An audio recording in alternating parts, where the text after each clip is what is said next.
Hallo Deutschlerner! Welcome to yet another live stream with me, your host, Herr Antrim. Tonight, as you can see from the background here, we have a little bit of a different setup than usual.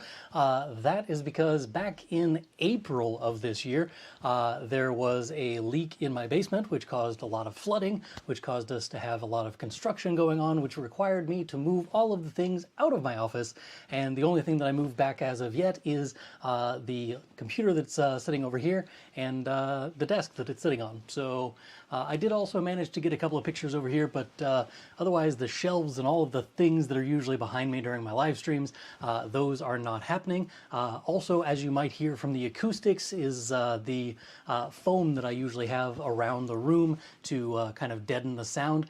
None of that stuff is there either, so bear with me. Tonight is not exactly the most professional looking presentation, but it is definitely one that you're going to want to pay attention to. So basically what we're doing tonight is we're looking at if you're planning on going back to school, this being August, it's about that time of year, so I actually go back to school on Monday of next week, and when that happens, then lots of people are going to be asking me questions that have to do with how do I pass my class, how do I study for these things, how do I organize myself, all of the things that my students usually ask me early on in the year. That's what we're discussing in tonight's presentation. There is a Q&A at the end of this, which I've also put some snapshots of some people's questions from comments and stuff like that. Those are at the end of the presentation, but if at any point you have a question about something, leave it in the comments in the live chat, and I will be happy to answer your questions for any of those things. Without further ado and without further gilding the lily, let's go over here to the presentation. The presentation, of course, starts off with Zurück in die Schule, which is back to school. Zurück in die Schule.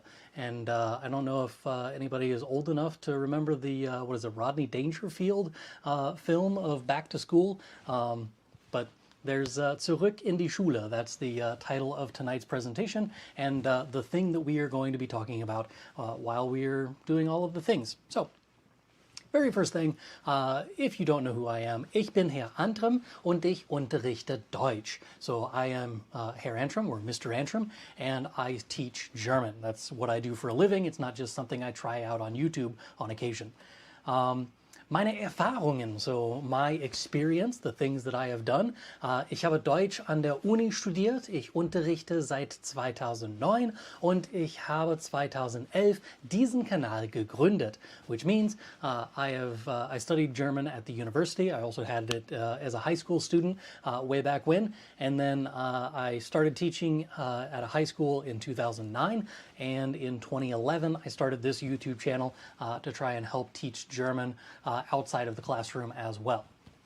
So that's just a little bit about me, and of course my collection of staff IDs over the years. I only had them up until 2019, and then after that they are in a different drawer, so I didn't have a picture that includes all of my wonderful IDs, but as you can see, there were lots of long ties up until about 2019. That's when the 2018-2019 school years when I started doing bow ties instead of long ties, but yeah, for the most part, I've always worn a tie of some sort whenever I was in the classroom. So, what are we going to be doing tonight? The things that we are talking about. We have three main objectives followed by a Q&A, the first of which is making the most of your time in class. So, what can you do while you are in your German class to make sure that you get the most out of it so that you don't just leave class and be like, I don't understand what the teacher's talking about, my brain is completely empty now, and I don't even know why I'm in this class. So, we're going to fix that for you. Second thing we're going to do is organize yourself. So if you are not a naturally organized person, which basically no one that I know is, if you are one of those kids, then it's a good idea to figure out how to organize yourself so that you can get the most out of your class time, and also so that you can get the most out of your study time once you're outside of the classroom.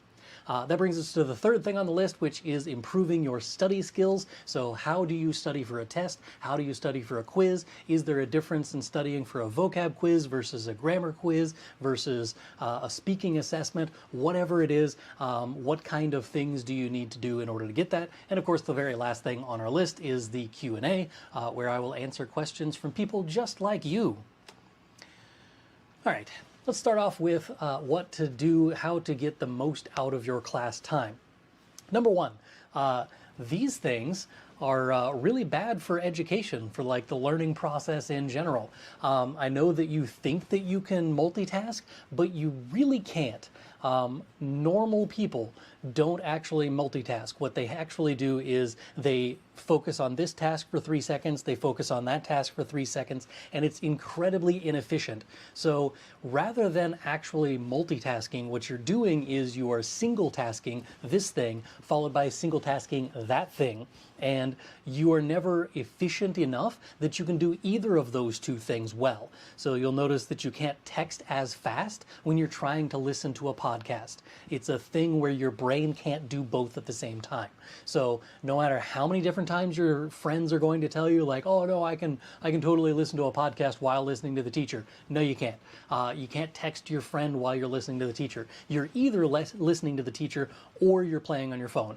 And both of those things are mutually exclusive. So you can focus on the teacher for 5 seconds, focus back on your phone for 5 seconds, and then go back to the teacher. But there is no actual multitasking happening here.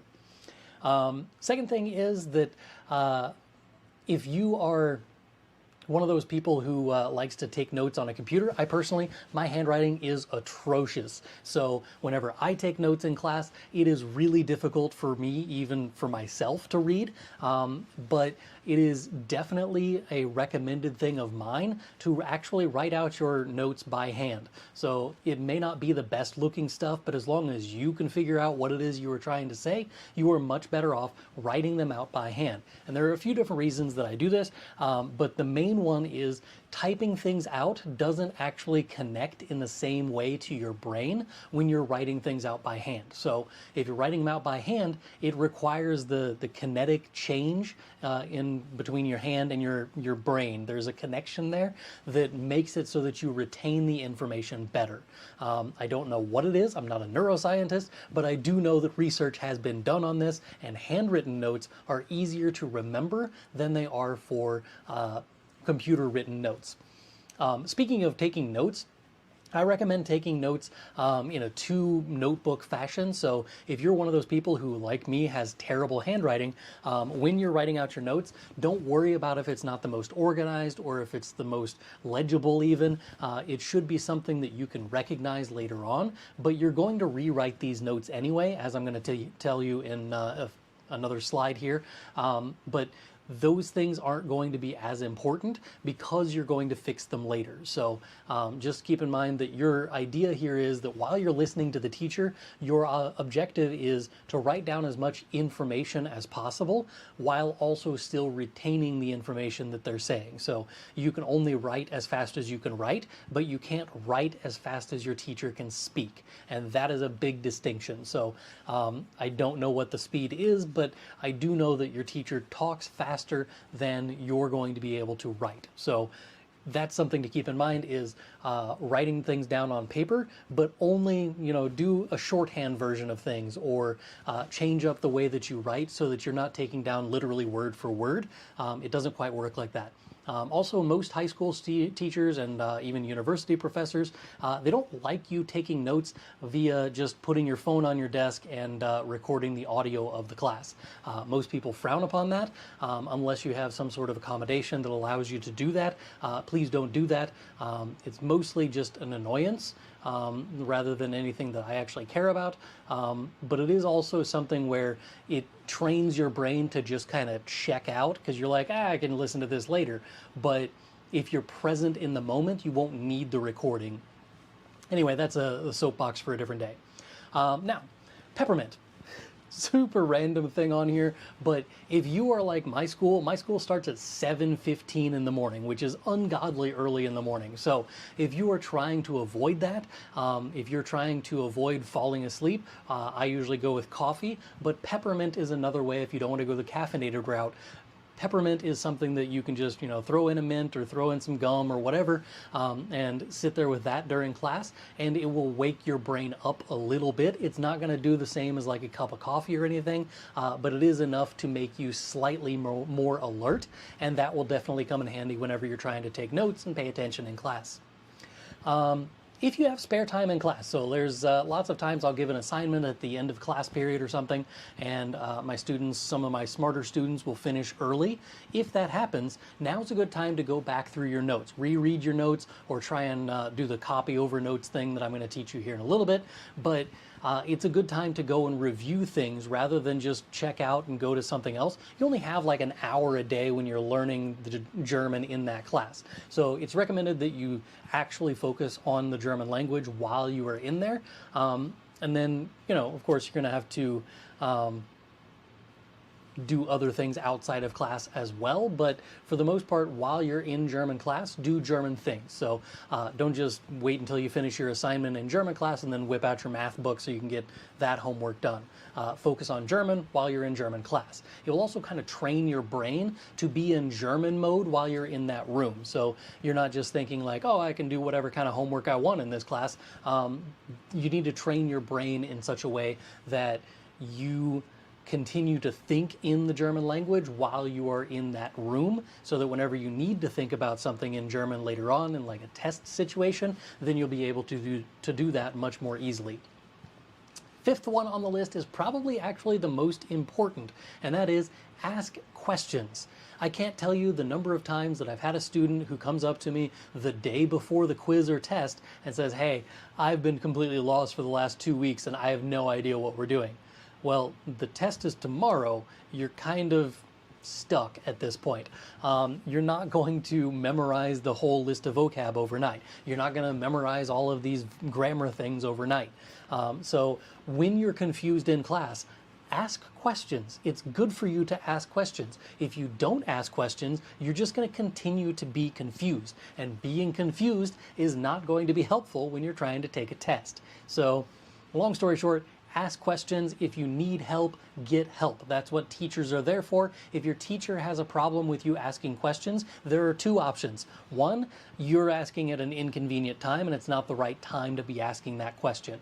Or your teacher is probably going to be, covering the answer to your question in like 30 seconds, which is usually what happens in my classes. The other reason would just be that your teacher's a jerk, and that's probably unlikely, but it has happened in the past. So sometimes teachers are just like, Jimmy, I can't stand to listen to another one of your stupid questions. Please just shut up. That's usually not the case, but it is a possibility. Most of the time, it's just you're asking a question whenever they're about to answer that question anyway. So you just need to wait until the teacher's done with their spiel before you, ask your questions. But if you are in a class and you are confused about anything, ask questions. That could be anything about the actual language stuff, but it could also be about something like, how do I do this assignment? Or what am I supposed to be doing with this thing? That's questions you can ask as well. Make sure that you're asking questions when you get the opportunity to ask questions in class. All right, then we get up to organizing yourself. For my classes, in my German 1 and 2 classes, we have a program called Schoology. It's basically Facebook for teachers, and this is a program that we use for all of our classes. Every Monday, I post all of my lesson plans for the entire week up there, which means you can start to organize yourself ahead of time before you get to class. So you know we're going to be talking about this thing today, then you can pull up your notes from that information and kind of review it before you get to class. Because usually what I start my classes off, if I already introduced the information before in a different class period, I will go and ask questions around the room at the very beginning of the hour. So if you are prepared for that information, knowing that that's what we're going to do at the beginning of the hour, you can then, keep that information top of mind. One, it'll make you look super smart, and two, it'll actually help you to retain the information down the road when you need to recall it. So if your teacher posts plans, read them. It's good for you. You should check out what they have on there, because there's usually some good stuff there. I also post my notes to class up there, so if I write anything on the board, I automatically save a PNG of that file and then put it up on Schoology at the end of the school day, so all of my students can find all of the notes whenever they need them. If you're gone for a day, the notes are up there. If you have a similar system in your process, then obviously take advantage of that. And even if you were in class but you didn't take the best of notes, you can go back and find out what the things were that you missed by looking at those guided notes from the class. You need a notebook for the class and a folder to keep everything together. I sometimes think that this goes without saying, but for some reason it doesn't. So what you're going to do is you're going to write all of your notes in the notebook and put any papers your teacher gives you into the folder. It's a very simple system. It works relatively well. What I usually do is I put like graded things on the left side of the folder and non-graded things or ungraded things or things I haven't turned in on the right-hand side of the folder, so that if I'm like, the teacher says, hey, I didn't get that assignment from you, you can flip through the things that have not been turned in and then give that to the teacher. But that's another organizational thing that you can do. Consider actually buying a second notebook while you're at it, because this is where my two notebook system comes in. So I did a video a long time ago about how to take notes in a German class, but basically what it boils down to is during class, take the best notes that you can, write down as much information as you can. Don't worry about if it's sloppy or unorganized or whatever, or if your teacher just forgot to talk about this thing and is like, oh yeah, wait a minute, I gotta talk about that thing. And then they go back and do notes that should have been on this other page of notes. If that happens, just keep taking notes on the next page. It won't matter, because what you're going to do then is when you get home from school that evening, you're gonna go to your house and you're gonna pull out your notebook that you took notes in class on, and you're going to rewrite your notes so that you can understand it more easily. You're going to reorganize things. You're going to write legibly so that you know what you said.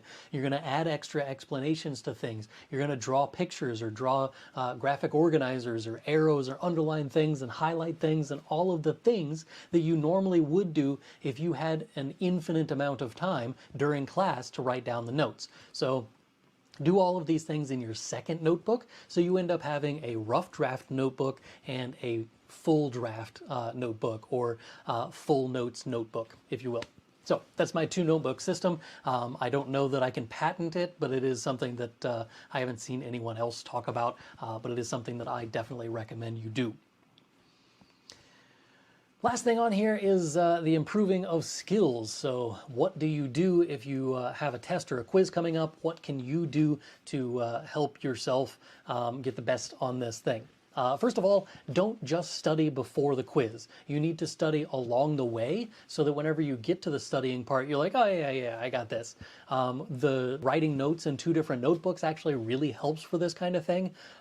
If you are taking notes throughout the chapter, you can go back and reread those notes. And again, if you're doing the two notebook system, you're kind of reviewing as you go before you get to any quizzes or tests.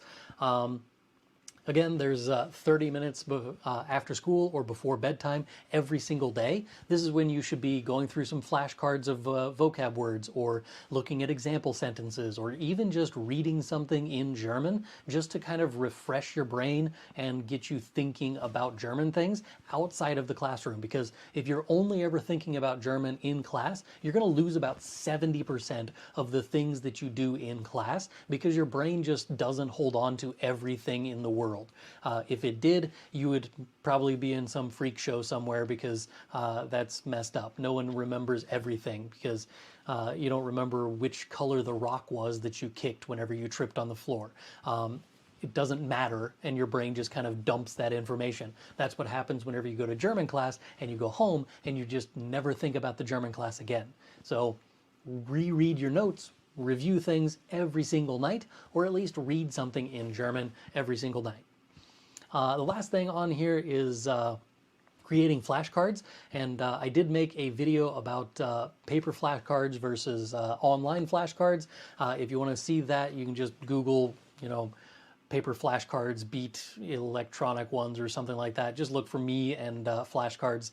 There's a picture of, well, I guess I'm covering it up, but there's a picture of me in that thumbnail. It looks similar to that there, where I've got me with paper flashcards.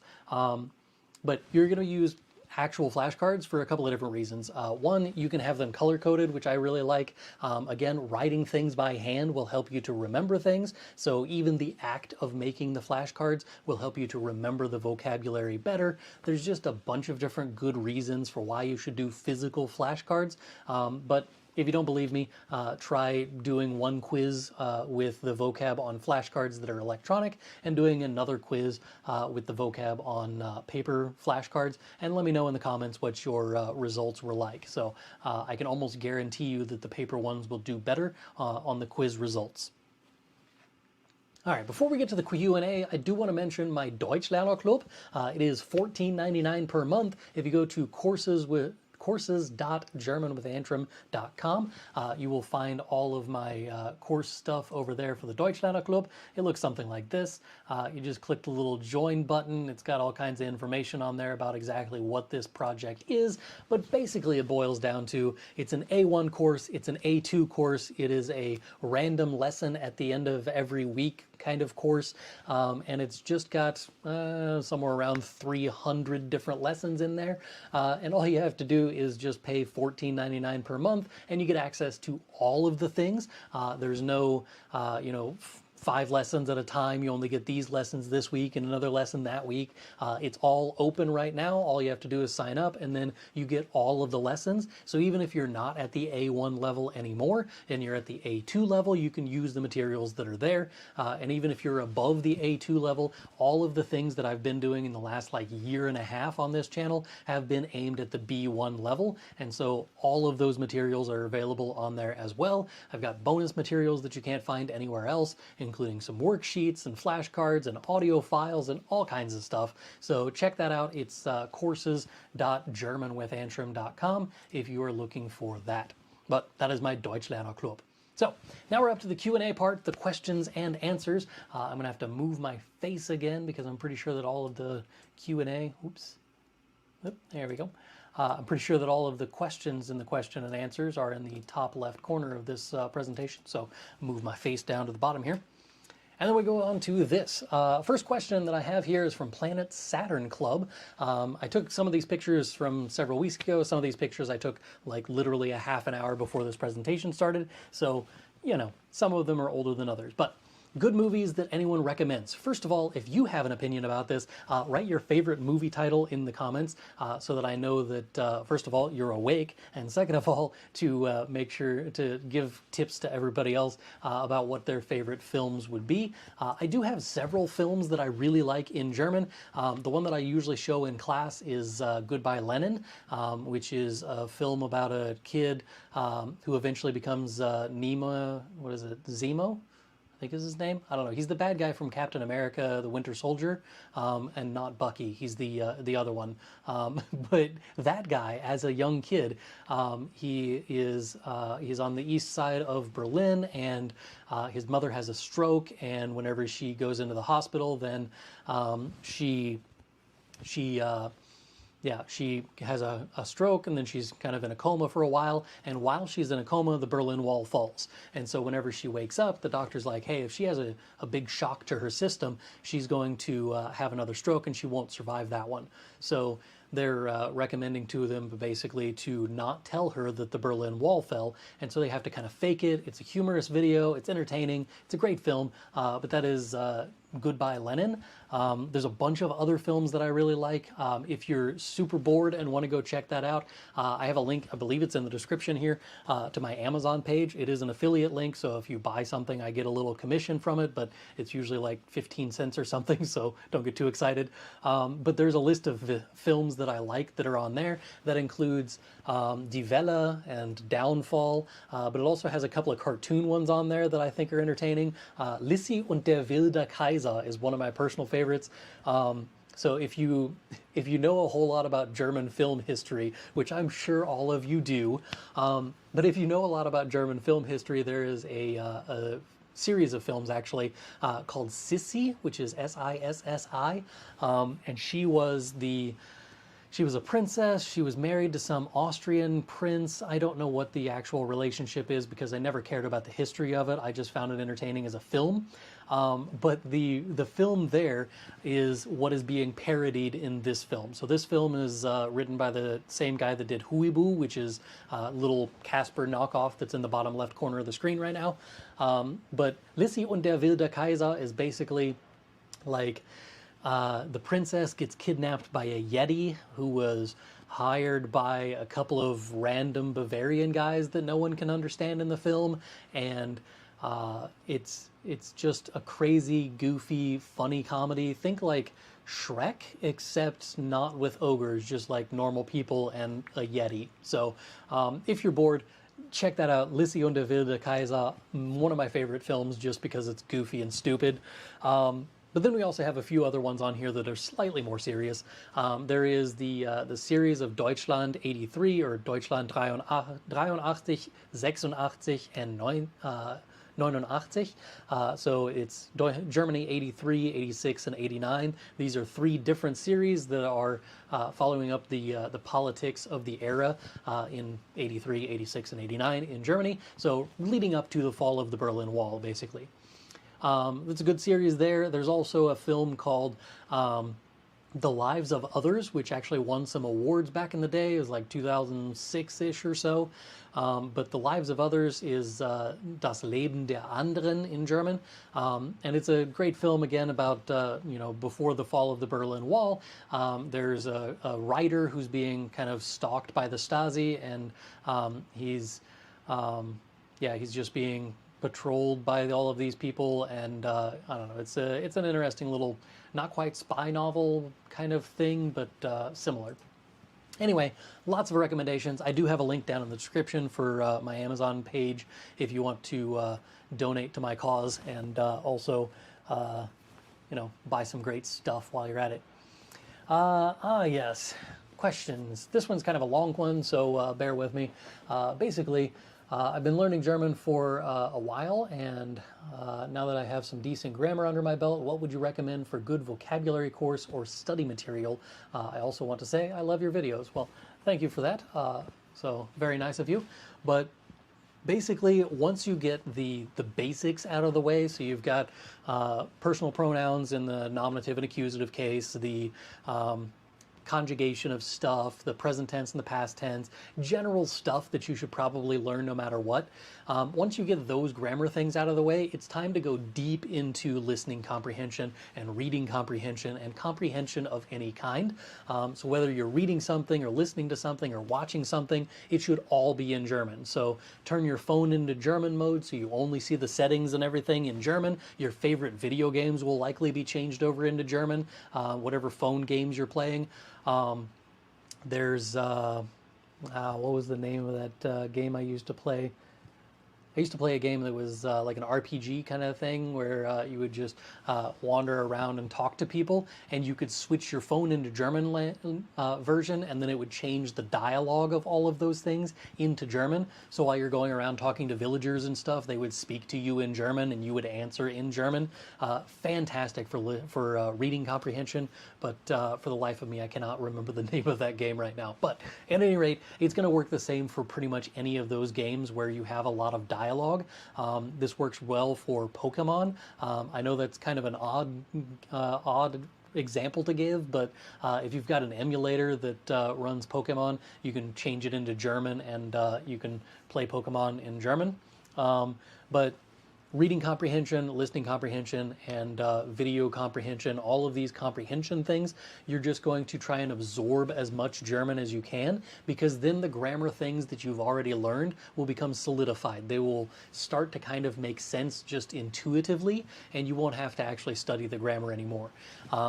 It's one of those things where some people do it the other way around. So some people will just start with the listening comprehension and the reading comprehension. My issue with that is, how do you comprehend when you've never seen a German word before? It's just kind of an odd way to do things. But anyway, so long story short, once you've got the basics of the grammar out of the way, it's time for some listening and comprehension of all kinds, and just immerse yourself in German as much as humanly possible. All right. What tense would Bob would have eaten the cookie, or Bob had eaten the cookie? So these are both in the Pluperfekt or the Plusquamperfekt, the tense that is basically a double past tense. So Bob hatte den Keks gegessen, which is he had eaten the cookie, and then would have eaten is Wurde is going to have to be thrown in there. You're going to have the past tense using the passive voice. So that gets a little bit more complicated. But basically, the question that this person here is asking is pluperfect or the plusquamperfect. I do have a video that's kind of an older video on my channel about that, but I'm coming out with one hopefully soon about the double past tense or the plusquamperfekt. So if you're searching for that, find me, look for the bow ties, you'll figure it out. Was ist der Unterschied zwischen buchen und reservieren? This one I actually wrote out because I knew I would forget, because it's not something that I can articulate, it's something that I can intuit, which is kind of confusing. But basically, buchen is a commitment. You know that you have paid something for this, you have already put down a down payment, you've put a deposit into it, or something like that. That's what booking it is. So if you book a hotel, lots of times that is buchen, because you are booking a hotel, paying ahead of time for whatever that room is or whatever you're reserving. Reservieren, on the other hand, is just like, that's mine, I reserve that thing. And you can do this as simple as like putting a towel on a bench whenever you're at the beach. That's reservieren. You didn't book that bench, you just reserviert it. So that's the difference. Buchen usually have money behind it. Reservieren doesn't have to, but can. Is it possible to use Konjunktiv 2 of sein with another verb like we do with werden? Yes, absolutely. It's totally possible. So you would use sein whenever you're talking in the past tense in German using the Konjunktiv 2. So you would say something like, ich wäre nach China gereist. I would have traveled to China. That is past tense and also using Konjunktiv 2, which requires you to use a form of sein that is conjugated as the Konjunktiv 2 version, which is wäre. And then at the end of the sentence, we had gereist, which is your past participle, which is what happens whenever you're using the perfect tense in general in German. So yes, absolutely, totally possible. It's not only doable, but kind of required. Let's see. How to tackle the vocabulary. It is a never-ending task, but obviously you need to learn according to your level, so that's why it is important to sort it out. I disagree, actually. I don't think that you need to do it according to your level. I think that you need to do it according to what your needs are. If you need to learn vocab about going to a German restaurant, you need that vocab more than you need vocab about going to an airport. While it would be helpful to have the vocab about going to an airport, it's not going to matter once you're off of the plane. But you're going to eat every day while you're in Germany, I assume, hopefully. And if that's the case, you're going to have to, you're going to have the vocabulary for that. So I would recommend not necessarily going based on your level and looking for like an A1 vocabulary list or an A2 vocabulary list. Those are totally fine things to do. If you Google A1 German vocabulary list Goethe Institute, then you will find there is a printed one that you can do. It's like a PDF of them. There's one for A1, A2, and I believe B1. But you can download those if you really want like a list of this is the vocab I need for this level. The problem I have with that is that it is so abstract that it's not helpful. So instead of getting a list of vocab that you need to memorize, start reading more, start listening more, start watching more in German, and the vocab will come as a result of that. So it helps if you're not just reading or not just listening or just watching, but that you're taking notes as well. So you're reading something online, you're writing off to the side vocab words that you haven't seen before. And don't just read something one time either. So read through a dialogue or a paragraph or read a page, whatever it is that you're going to read a section of something and write off to the side vocab words that you don't know. Don't look them up. Don't worry about that yet. Just write them down as you read the first time through. This is to get you to kind of familiarize yourself with the reading in general, but Then once you have gone through the first time, go through and find all of the words that you wrote down, go into a dictionary, look them all up, write down the translations off to the side.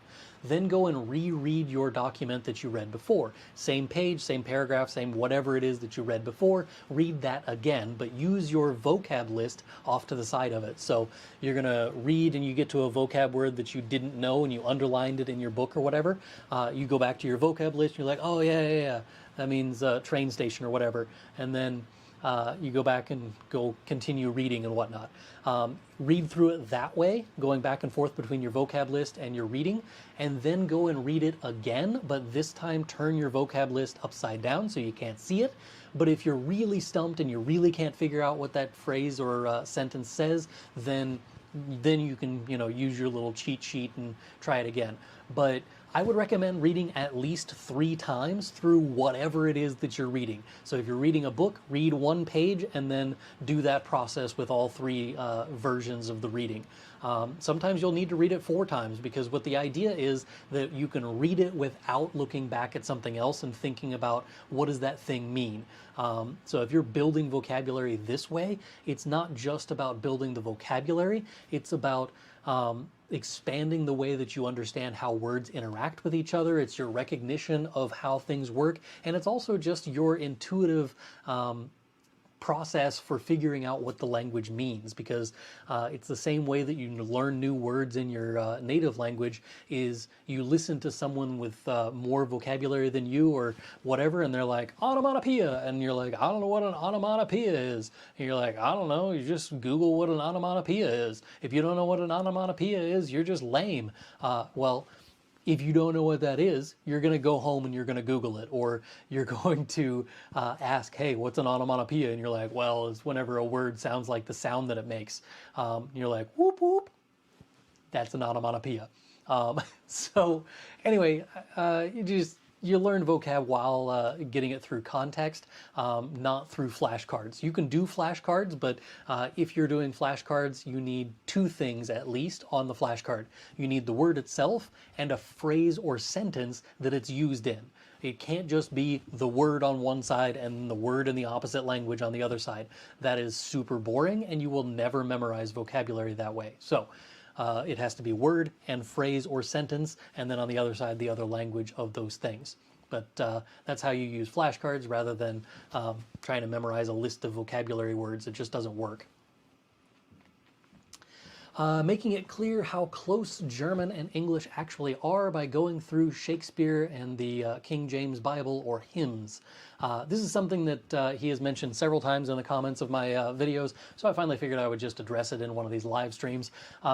Basically, what he's saying is that if you understand Old English or Shakespearean English or the King James version of the Bible or old hymns and even like children's songs sometimes, if you know these things, you can do a lot better in the German language part of things. And this is totally true. It's definitely a thing. The problem I have with this thought process is I would have to learn another language in order for that to work, because King James version of the Bible or Shakespeare is like learning a new language, because to me, as a native English speaker, Shakespeare makes no sense. I don't care what he said. He's dead. He's old. I don't care. It's not something that's going to impact my life.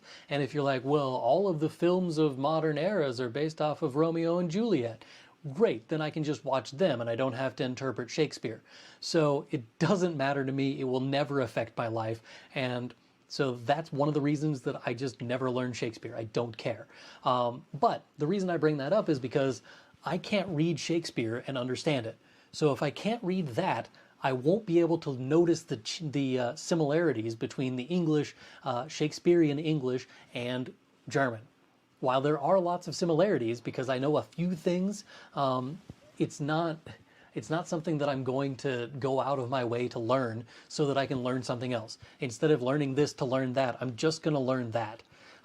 So that's always been my philosophy when it comes to the combination of Old English versus German. But if you are super curious and you want to Google some stuff, you've got words like whence and hither and stuff like that. Those words do show up in German in different ways. So you end up having like the da and vo compounds. So like wohin, dahin. Those are whence and hence. But I don't care what they are because, again, I don't know the English, so why would I bother learning the English to learn the German? Just learn the German. Anyway, that's my soapbox for the day. 5 tips to make German easy to learn for beginners. Yeah, so reading comprehension is probably my go-to. If you read more in German, you will be able to understand more in German, and the more you understand in German, the more you'll be able to speak in German. So grab you a book that says it's an A1 level reader and read the first page of it. And do the thing that I just told you about looking up new words. When you first do it, yeah, you're going to write down basically all of the words. It's fine. You just need to get the vocab into your brain. But it's reading comprehension, again, using the 3 reading method. So read it once, write down vocab words, read it another time with the vocab words next to you, and then read it a 3rd time without the vocab again. I just realized the comment of can't understand Shakespeare, dislike, unsubscribe, for I am an honorable man. Yeah, sure. You didn't put an apostrophe in can't, and you didn't capitalize the first word of any of your sentences, and you started a sentence with a preposition, and I'm supposed to think that you are good with the Shakespeare. Methinks thou dost not. Anyway, enough of the trolling. Anyway, 5 things that I'm supposed to tell them. All right, so reading. Read a lot. Listen to a lot. Even if you...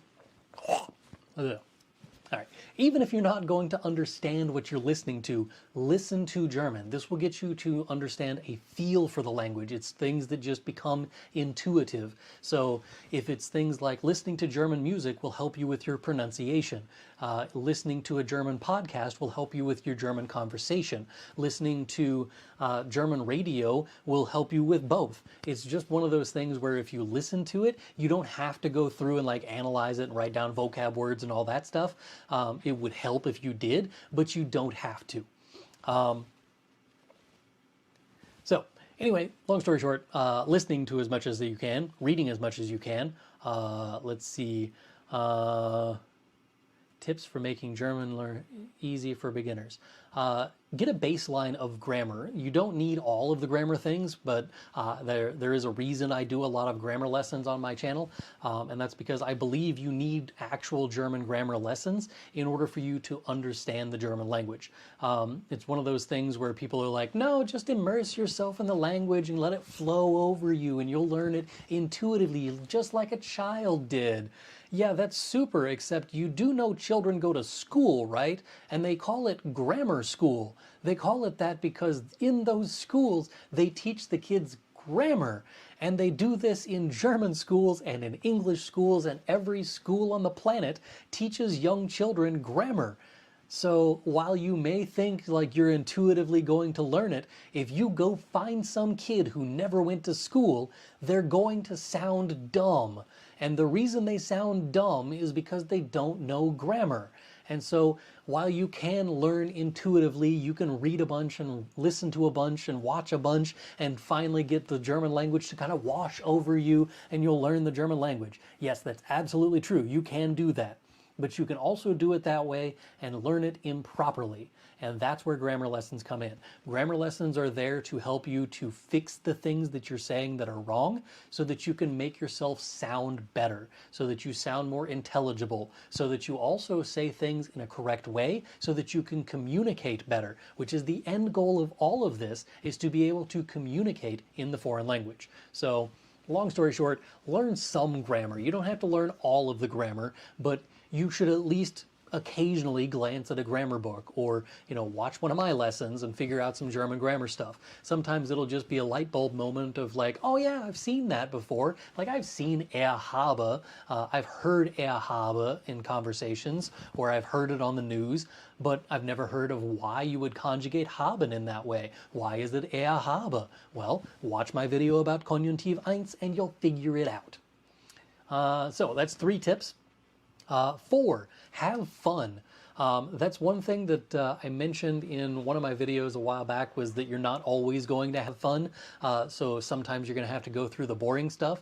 Well, the other side of the same coin is you should be having fun with the language. So go listen to some German music and listen to something that you like.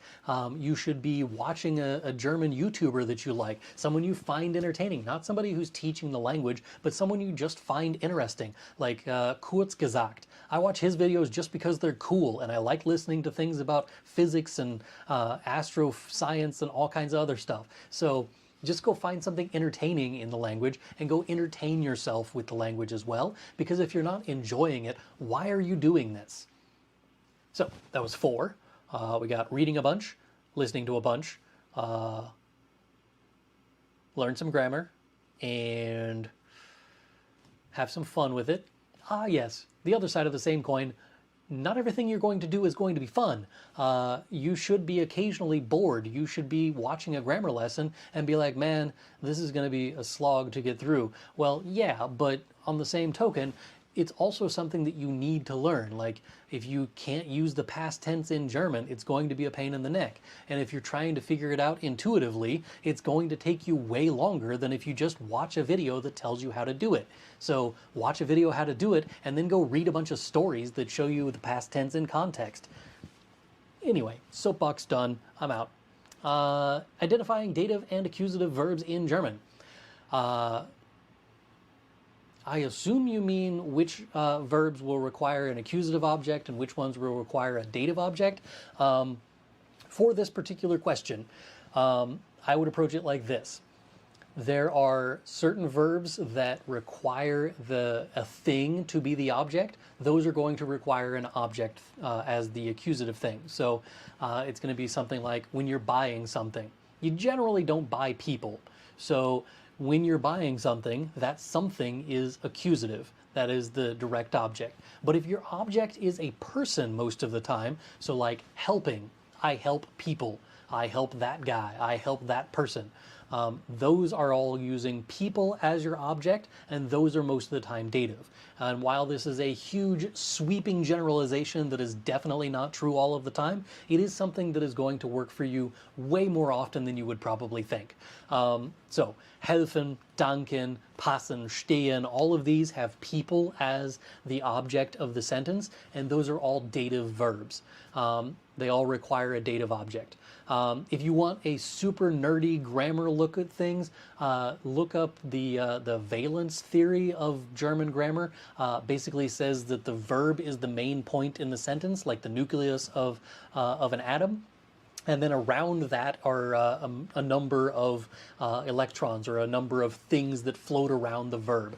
So you would have a subject complement, you would have an object complement, you might have an indirect object complement, or something along those lines. Sometimes that works a little bit better for some people, to think of it in terms of an atom with a bunch of electrons flowing around it.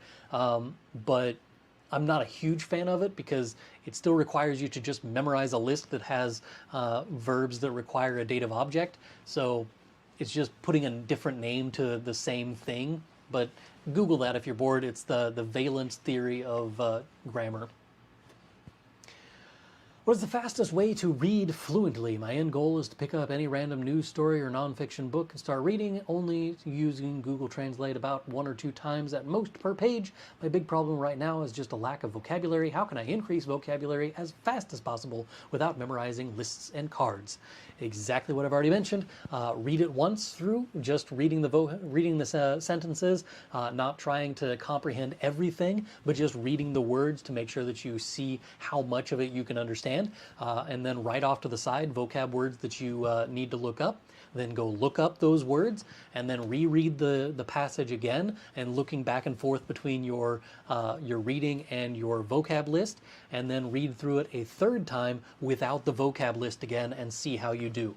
Do it a minimum of 3 times for whatever you're reading, and then the vocab will stick in your brain, as well as the phrases and the way that things were worded, with the word order of things, the grammar behind things will kind of stick in there with you while you're still reading things. Is there a way to get movies like I like translated into German, or for that case, any other language I want to learn, like Russian or Arabic? I usually just go with whatever the streaming service of choice is, because usually they do have the audio dub for German at least. So if you go to like Disney Plus or Netflix or Paramount Plus, if you're one of those nerds, but if you're using any of those streaming sites, most of them have an option to just turn it into German. The other option would be to download a VPN, and I'm not sponsored by any of those VPNs. I'm not one of those YouTubers, but go get download a VPN, tell your internet service provider that you're in Germany, and then when you go to Netflix, it will switch to the German version, and again, everything will be in German, and you can watch German films. That's probably the easiest way. The other way that I would say is go to ard.de, so ard.de, or zdf.de, so zdf.de. These are the two main German television stations. So there's Erste Deutsche Rundfunk ARD, Erste Rundfunk Deutschlands, something like that, and then Zweite Deutsche Rundfunk, which is the ZDF. Those two websites have TV shows you can watch in German. It's got all kinds of different shows. They even have like Kika Kanal, or Kika, Kika. Those have like little children's shows and stuff. You can get all kinds of things that you can watch in German from all of those. You have uploaded almost all grammar topics except for the modal particle. It would be helpful if you would make that video on that topic. Yes, it would definitely be helpful if I made that video. I have had for at least a year and a half a video script sitting in my box full of things that I could make. It's been sitting there for at least a year and a half, and it is the start of a video about modal particle. And these are just like little words that you throw into a sentence that makes things sound a little spicier. So you're like aber and ja, das ist ja einfach. Like, oh, that's so simple, and then ja is just the so part of that. That's what they're wanting me to describe here.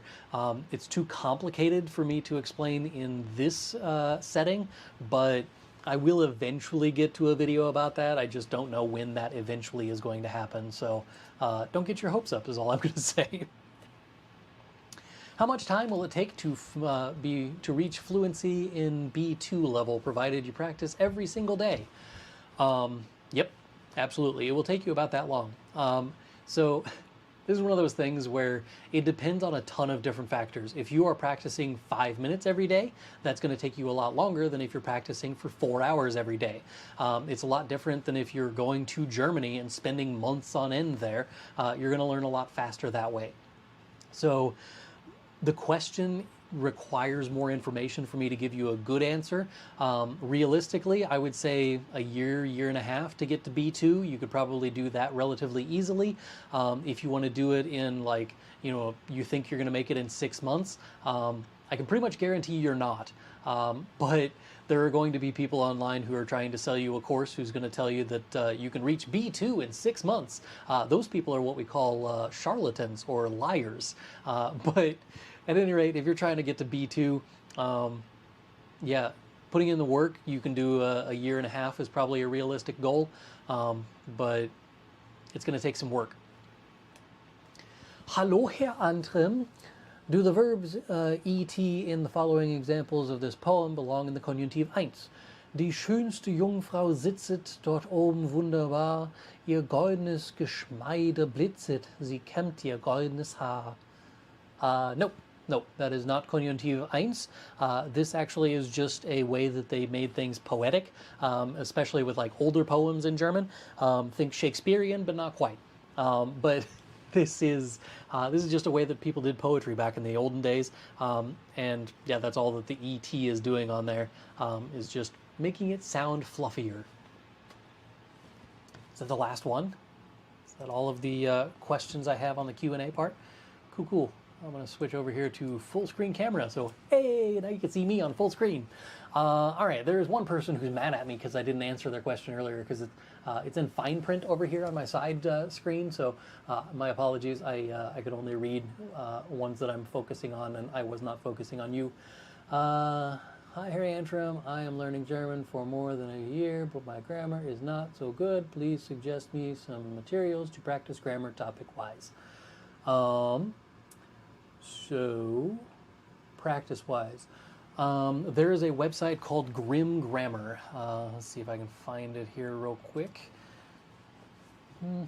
Grim Grammar. It is put together by a university in Texas, I believe. If you just type in Grim Grammar into the Google, it's literally the first thing that shows up. It's the number one thing. But page looks like this, and move my screen down just a little bit. There we go. So it looks like this little castle. I don't actually like this version of their website, so I usually just go to the site index part and click on that instead. And then once you do that, it gives you a list of grammar topics that they have covered on their website. There's a bunch of them, so get excited about that. But you go to the accusative case and you just click on the accusative case one. Then they give you a general overview of the accusative case. What I like about this is, again, it's not just grammar, but it's grammar in context. And so in their instance, the context that they put all of their grammar lessons in is in the context of German Grimm fairy tales. And so this one here has Aschenputtel. Aschenputtel is, oh, why am I drawing a blank on this? Cinderella, there we go. But she is Cinderella, and so this is the story of Cinderella, but it's talking about direct objects. And so it has them highlighted here in blue. Aschenputtel verliert ihre Mutter, which is Aschenputtel loses her mother. This means obviously she died, but this is using it as her mother as a direct object. So they teach the grammar here, but they have an audio file up here where they will read all of these sentence examples here for you. And then at the bottom of every single one of these pages, there is an exercise where you get to practice it. So you have a word bank that's up here that you have to choose from. You type out your answers of whatever it is that you're going to type out in here. I'm just going to type out some jibbity-doop-doop, some gobbledygook with the keyboard here. And then you hit check answers at the bottom of the thing. You can't see it on the screen here because it's no, still can't see it. But there's a little warning that says you got these wrong. And that's because I didn't answer the last several questions. So let's try that. Answering these questions. All right, now it gives me all of the incorrect answers that I put down, which are obviously all incorrect. And it gives me the correct answers on here. So Grim Grammar is the thing. It is from the... what's a university in Texas? Cornell University in Texas, something like that. Let's copy that over here and then put that into the live chat. There we go. It's in the live chat. Grim Grammar. I use their website all of the time whenever I'm in classes and stuff. It's just a super helpful website to use. So if you want to learn any German grammar whatsoever, but you want to do it in the context of reading German fairy tales, there's Grim Grammar. Let's see. Also, please suggest me a platform where I can practice speaking. Practice speaking in German. There's a couple of different things. There's Tandem, Tandem, I believe. Yeah. Probably one of the oldest websites as far as finding conversation partners and stuff. But there is Tandem.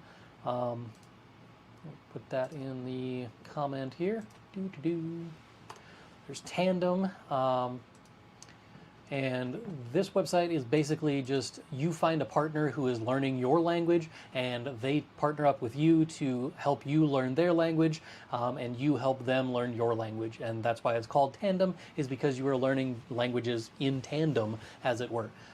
So there's that one. There is also My Language Exchange is another one, and this is just a place where people get together and again do the same type of thing, where they exchange language for language learning. So all of those are there as well. There was a third one, but for the life of me, this is blanking at the moment. I can't think of what the third suggestion I used to have was. But if you're wanting like more recommendations on where to do all of these things, if you just go to the main web page of my website, so this page here, germanwithantrim.com, the main landing page of my website is this little form that's on here. If you fill in this information, your name, your email, and whether you are a teacher or a learner, fill out that little form, hit the little get your PDF button, and once you've confirmed your email, I will send you over, it's like 27 pages of resources for German learners. It's things I recommend for speaking, for listening, for reading, for writing, all of the things. It's got a bunch of different resources on there, so just go to germanwithantrim.com and fill out that little form, and then I will send you the document. So again, let's throw that over here into the live chat so that you have that. But yes, so it's basically all of the resources that I've compiled over the years of learning German and teaching German. So anything that I've recommended, I put into that PDF, and occasionally I update it and make sure that everything's got the best resources on the internet on there. Let's see, we have a question that says, is it possible to make an exam preparation series for B1 and B2? It is possible for me to do that. Am I going to? Absolutely not. A couple of different reasons. Number one, there is already a person out there doing YouTube videos that are exam prep stuff. Trying to think of what her name is. It's Angelica, I think. Oh, there she is. Maria, that's the one. There we go. If you've never heard of Deutsch mit Maria, she is fantastic, and she does a bunch of different videos about preparation for exams. So, and again, I'll throw her channel into the chat here.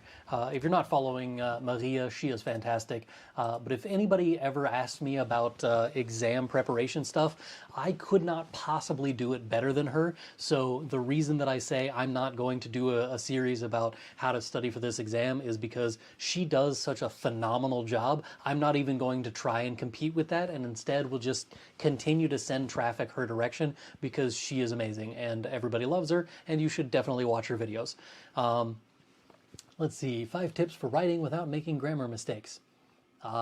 The way to get better at writing in German is to write in German.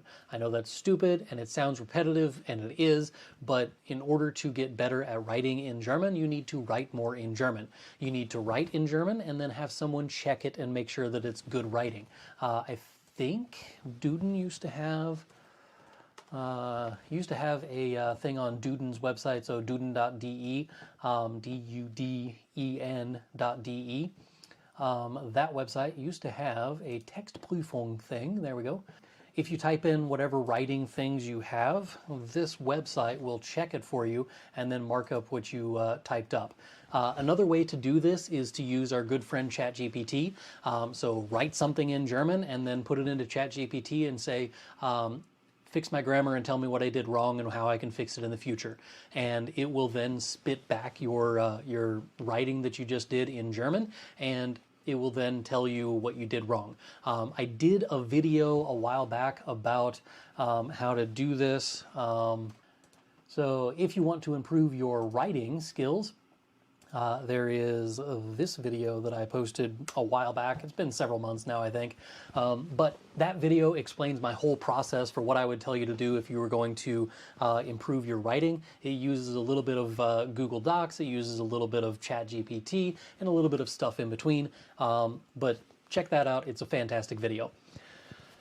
How long does it take A1 and A2 to complete? You could probably learn A1 in a month if you were really trying.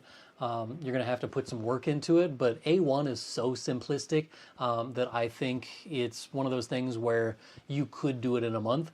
You could probably do A2 in maybe another 3 months. Some people take up to 6 months, but you know, usually each level kind of doubles itself. So my A1 course, for example, was 3 hours long. My A2 course was 6 hours long. The reason behind that is it takes you twice as much information to get through A2 as it will for A1. So if it takes you a month and a half to get through A1, it's going to take you 3 to get through A2. It's going to take you 6 to get through B1, and it's going to take you another 12 to get through the B2 level. So that's just a general rule that I personally use. It's not a scientific thing. It's not something I've researched. It's none of those things. It's just how I've approached it in the past, and it seems to work well. Which exam is better, Goethe or any other option? I have not taken Goethe's exam. I have taken the Testdaf, so Testdaf, so test and then Deutsch als Fremdsprache. I had to take that in order to get into a German university for my master's program, and that exam is pretty straightforward as far as the format of it. It's not terribly difficult. I don't know, like, better in what way that you're looking for, so that's kind of a problem for answering that question. But generally speaking, an exam is an exam. So as long as it is something that you can get a certification that says, yes, you've passed this level, and you can use that for, applying for a visa or applying for a job or applying for an apartment or whatever it is, as long as you can use your certificate for that, I personally don't think it's going to make much of a difference, if any at all, about which exam you actually take. I've been following you since 2019, and you're amazing. I followed everything you've taught, and I am in Vienna now because of you. That is awesome. I'm super excited to see that what I'm doing here works. So, yeah, thank you for your wonderful comments there. All right, that looks like all of the questions I have. It's also 9 o'clock here, which means that it is about an hour into this talk. So I'm going to sign off, call it an evening, and be done. So, das ist alles für heute. Bis zum nächsten Mal.